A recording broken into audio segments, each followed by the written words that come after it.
اللهم صل على محمد وعلى آل محمد كما صليت على إبراهيم وعلى آل إبراهيم إنك حميد مجيد. اللهم بارك على محمد وعلى آل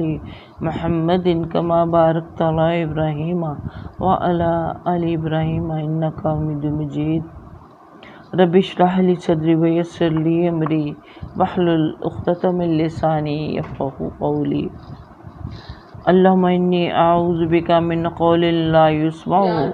وعمل لا يرفع وقلب لا يخشع وعلم لا ينفع.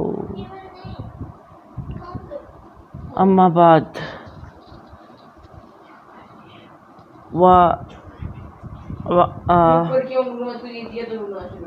اچھا جی، آج ہمارا وہ باب جو ہم نے باب نمبر 40 سے شروع کیا ہوا ہے، جس کا عنوان ہے بابو بر والدین و صلۃ الارحام، والدین سے احسان اور رشتہ داروں سے حسن سلوک. تو اس ضمن میں ہم الحمدللہ کافی احادیث پچھلی دفعہ پڑھ سن چکے ہیں. آج ہم حدیث نمبر 322 سے آغاز کر رہے ہیں، اور یہ حدیث ہم پہلے بھی پڑھ چکے ہیں. وہ جو باب الانفاق تھا، اللہ کی راہ میں خرچ کرنے کے بارے میں جو باب تھا، اس کے اندر یہ حدیث آئی ہے. لیکن اس حدیث کے اندر پھر چونکہ قرابت داروں پہ مال خرچ کرنے کا ذکر آ رہا ہے، تو اس لیے امام نبوی اس کو یہ رشتہ داروں سے نیک سلوک والا جو یہ باب ہے اس میں بھی لے آئے ہیں. چلیے ایک دفعہ پھر پڑھ لیں، بہت پیاری حدیث ہے، شاید کوئی نئی بات سوچ جائے پڑھنے سننے میں. حضرت انس رضی اللہ عنہ سے روایت ہے کہ ابو طلحہ رضی اللہ تعالی عنہ انصار مدینہ میں کھجوروں کے باغات کے لحاظ سے سب سے زیادہ مالدار تھے. ان کو اپنے اموال میں سب سے زیادہ بے رہا پسند تھا. یہ باغ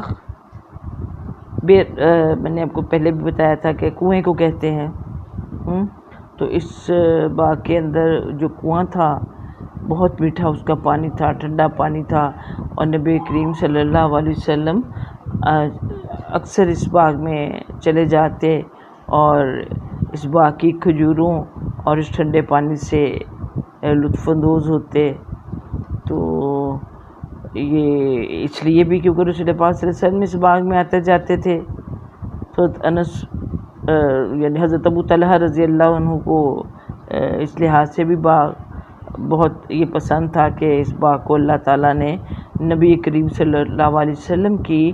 آمد و رفت سے سعادت عطا فرمائی ہوئی تھی. تو جب قرآن پاک کی یہ آیت اتری لن تنالوا البر حتی تنفقوا مما تحبون،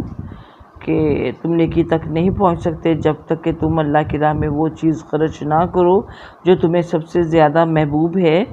تو یہ آیت سن کر ابو طلحہ رضی اللہ عنہ رسول اللہ صلی اللہ علیہ وسلم کی خدمت میں حاضر ہوئے اور گزارش کی کہ یا رسول اللہ تعالیٰ نے آپ پر یہ آیت اتاری ہے اور بلا شبہ میرے مالوں میں سب سے زیادہ پسند مال بے رہا ہے، میں اسے اللہ تعالیٰ کے لیے صدقہ کرتا ہوں. سبحان اللہ. دیکھیے آیت نازل ہوئی اور اس کے اوپر عمل کرنے کے لیے کس طرح سے یہ لوگ جو تھے ان کا جذبہ تھا کہ فوراً عمل کرنے کے لیے آمادہ ہو جاتے، اور پھر اس آیت کی جو مطالبہ ہے اس پر پورا اترنے کی پوری کوشش کرتے. تو انہوں نے بھی سوچا ہوگا کہ میری سب سے زیادہ پیاری چیز کون ہے، میرے جو مال جائیداد جو کچھ بھی ہے. تو ان کو اسی باغ کا خیال آیا کہ یہ باغ تو سب سے زیادہ پیارا ہے. ویسے بھی اپنے پیداوار کے لحاظ سے، مسجد نبوی کے قرب کے لحاظ سے، اور پھر مسجد نبوی والے جو تھے ان کے آنے جانے کے لحاظ سے، تو لیکن ہر چیز کو سائڈ پہ رکھ کر اللہ تعالیٰ کی رضا کے لیے اسی باغ پہ نظر پڑی کہ میں یہی باغ اللہ کی راہ میں دے دوں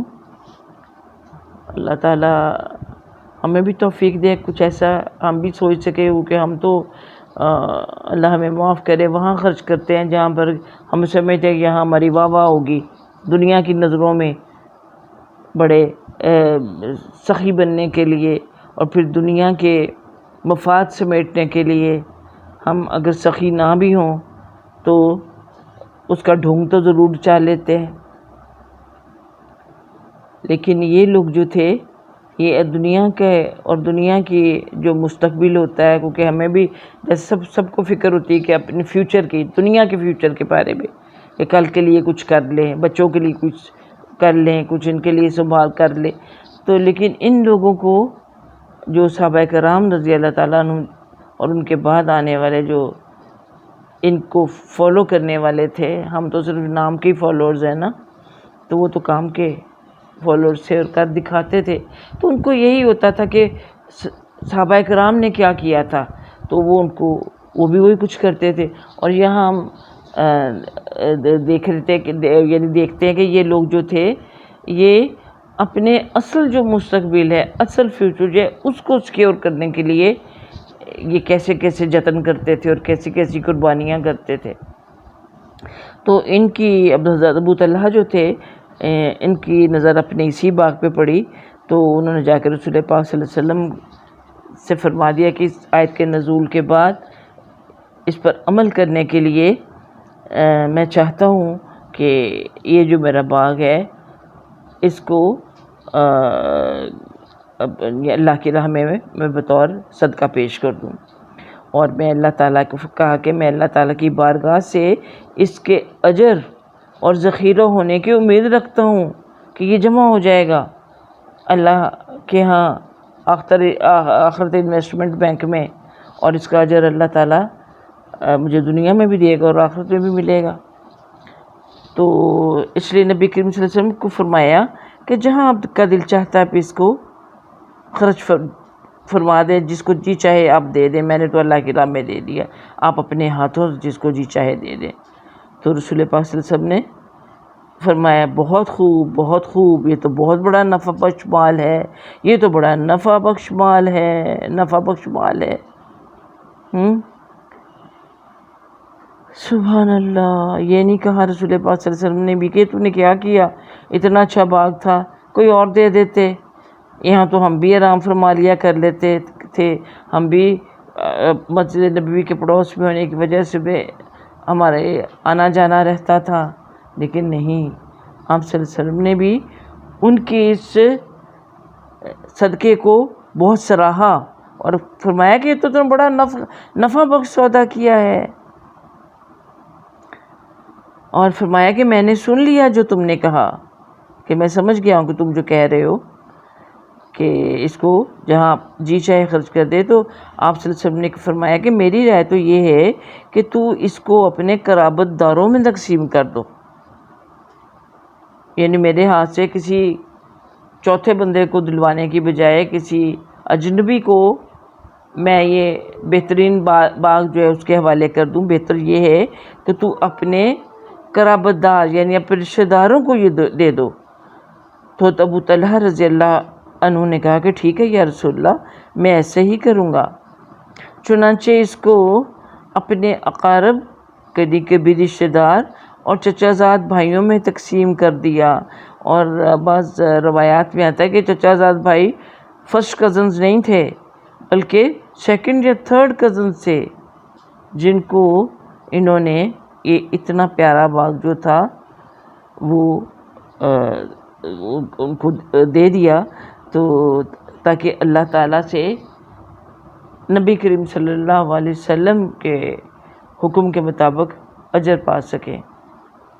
تو دیکھیے یہ بھی بات غور کرنے کی ہے کہ ہم تو رشتہ داروں کو دینا اس لیے نہیں پسند کرتے کہ ان کو دیں گے تو یہ بھی ہمارے برابر ہو جائیں گے، یہ تو ہمارا شریکہ، ہم ان کو کیوں دیں، انہوں نے ہمیں کیا دی ہے،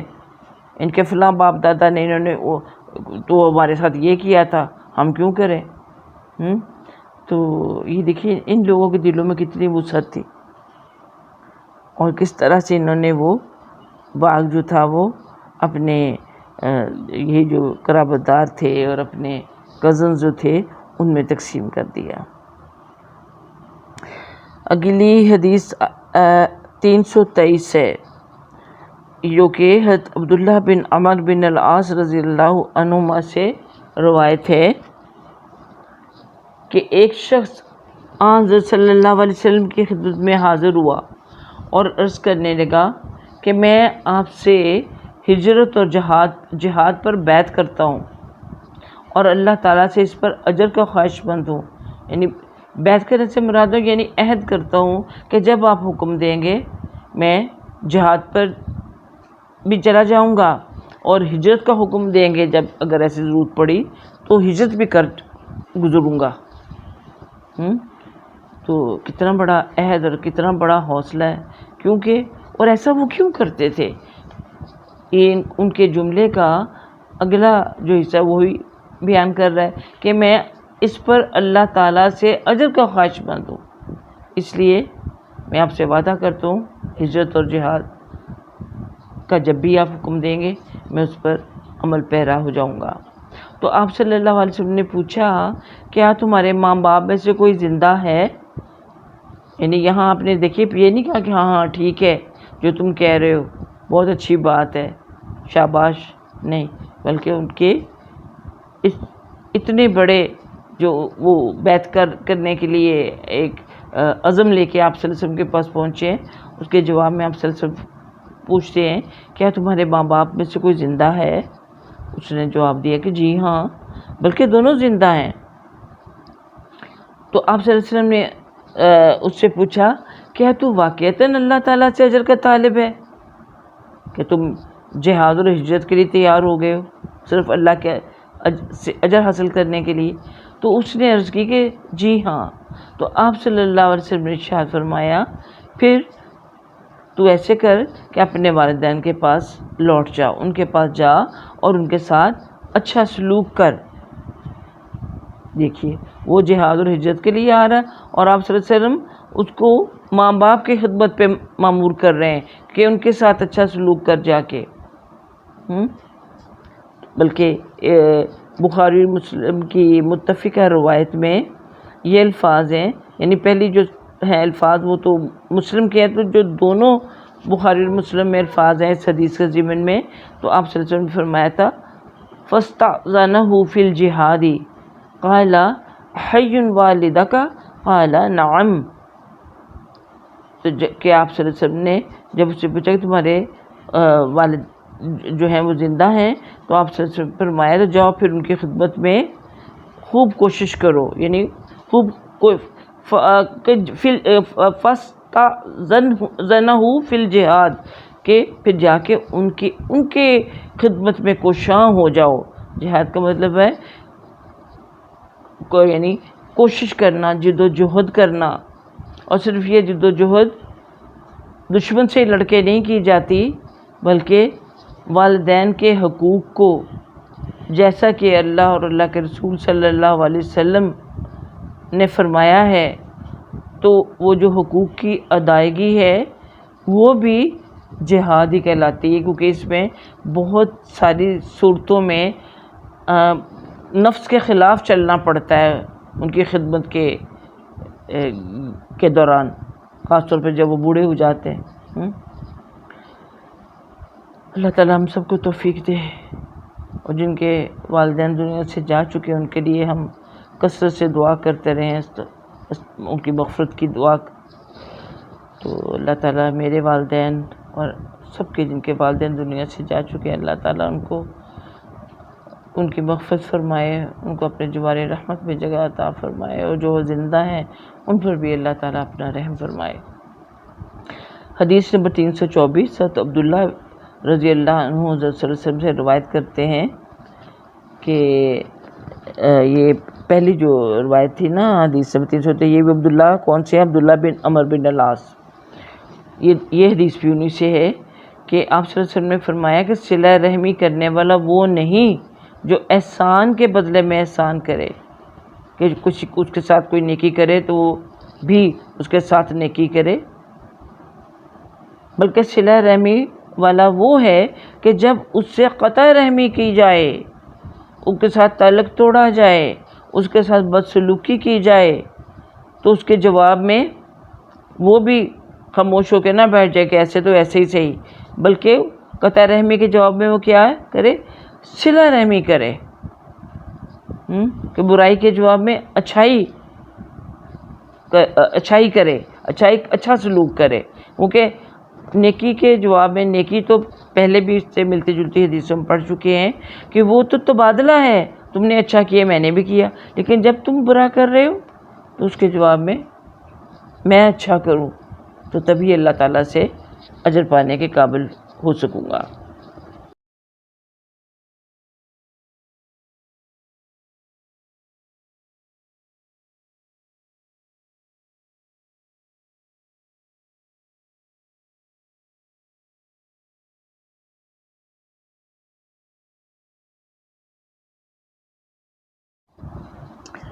اچھا جی، اگلی حدیث نمبر 325،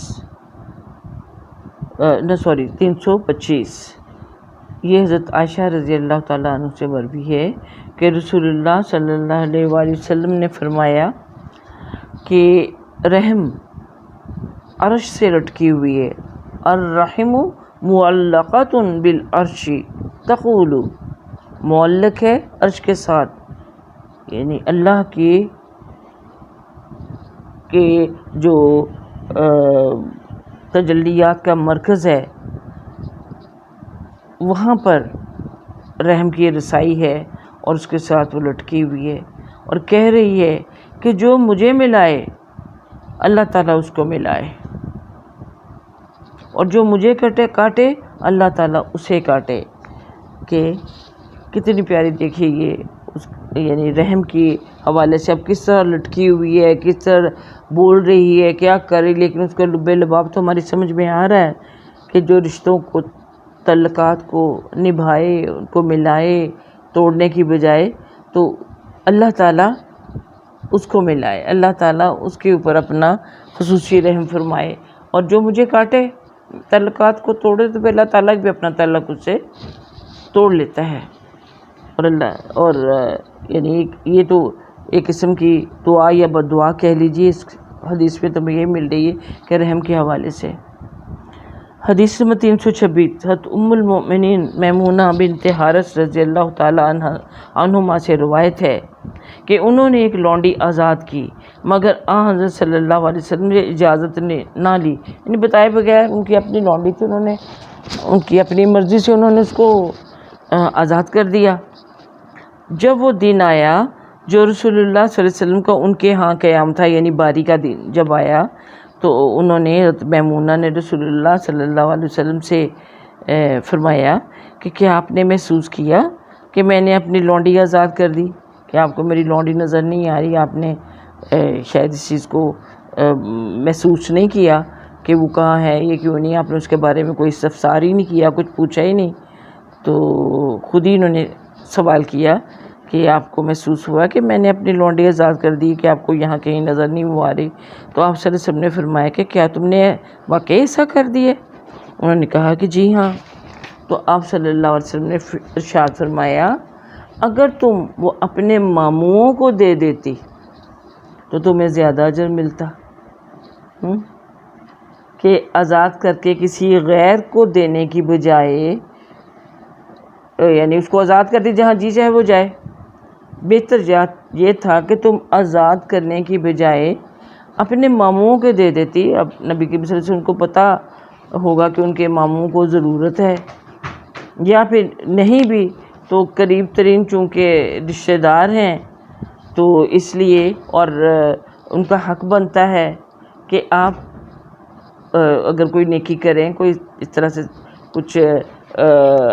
انفاق کرنا چاہتے ہیں اللہ کی راہ میں، خواہ وہ مال کی شکل میں ہو یا لونڈی غلام کی شکل میں ہو، تو سب سے پہلے دیکھنا چاہیے کہ بھی قریب جو ہمارے عزیز ہیں، رشتہ دار ہیں، ان میں سے تو کوئی اس کی کوئی ضرورت مند نہیں، تو ان کو پہلے دیں۔ آپ دیکھیے ساری حدیثیں ہمیں یہی چیز بتا رہی ہیں کہ ہم ادھر ادھر اداروں میں دیتے ہیں، لوگوں کو دیتے ہیں، ٹھیک ہے وہ اپنی جگہ درست ہے،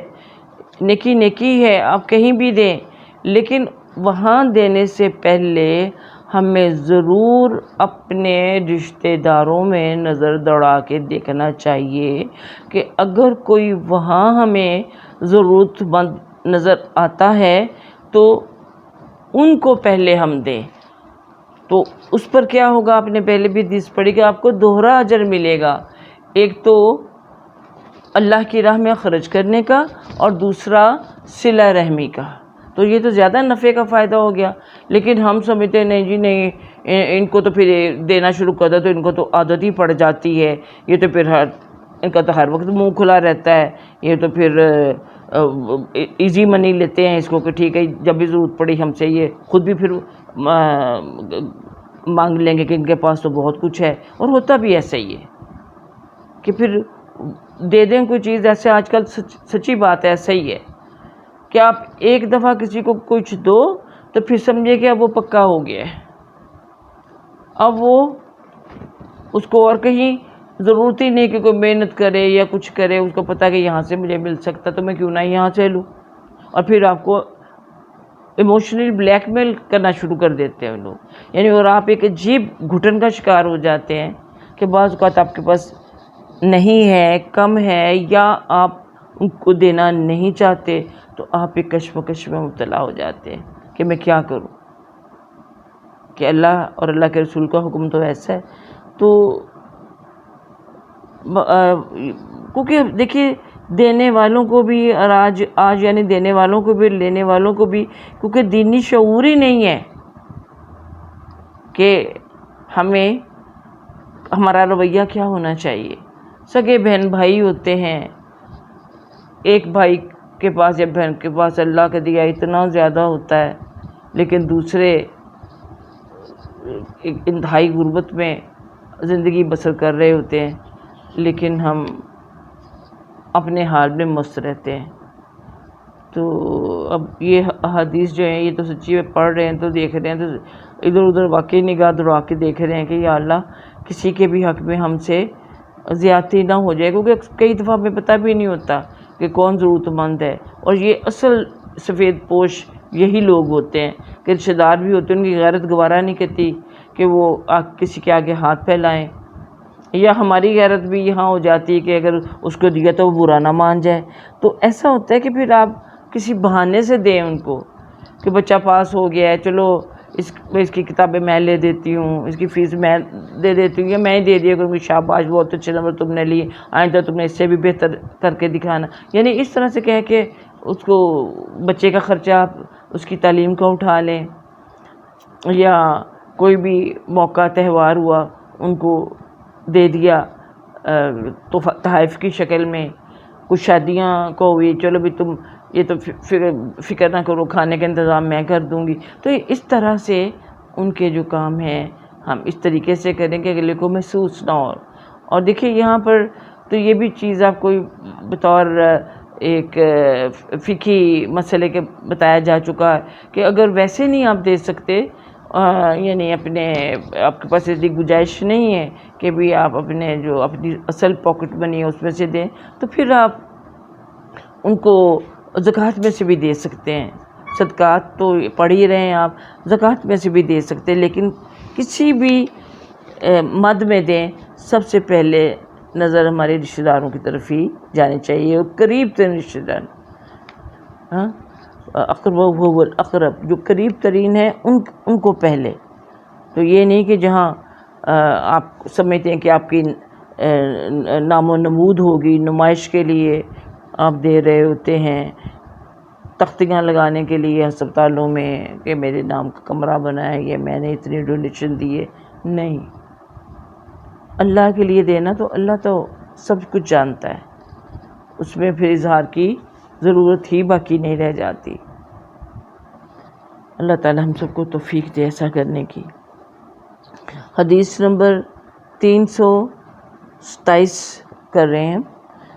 یہ حضرت اسماء بنت ابی بکر صدیق رضی اللہ تعالیٰ عنہ سے روایت کرتا ہے، وہ فرماتی ہیں کہ میری والدہ میرے پاس آئیں جبکہ وہ مشرکہ تھی، یعنی حضرت ابو بکر صدیق کی یہ بڑی بیٹی ہیں، حضرت عائشہ سے بڑی تھی، یہ